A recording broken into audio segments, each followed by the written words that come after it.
My name is Nate Lawson. I'm the Director of Biomaterials at the UAB School of Dentistry, and today my expert tip is about your curing light. So if I was in the market for a new curing light and I had to evaluate some of its properties, some of the things I might look for would be the ergonomics of the curing light, maybe its cleansability, maybe its ability to resist a drop on the floor. But as far as its technical specifications, probably the most important thing that I'd be thinking about would be the power of the curing light. What we should actually be calling is radiant exitance. The number we're talking about here is the milliwatts per centimeter squared. So what kind of output would we be looking for? Well, if you look at the instructions for use for most of our adhesives, composites, cements, most of them will call for an output of about 1,000 milliwatts per centimeter squared.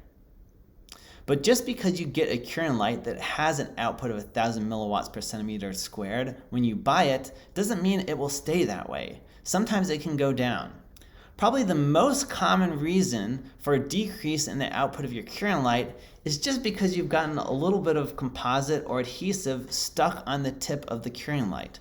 It's not a big deal. Oftentimes you can just get it off with a little 2-cent alcohol pad. Or if you have a more tenacious piece of composite stuck on there, you can use something that's acetone based, like nail polish remover. Sometimes it's a little bit worse than this.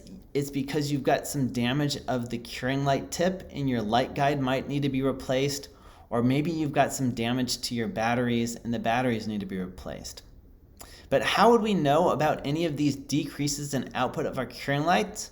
Well, that's where a radiometer comes in, like this checkup device from Blue Light Analytics. This is more than actually just a radiometer. It's a light monitoring device, so it can actually record the output of your curing light over time on an app that's associated with this device.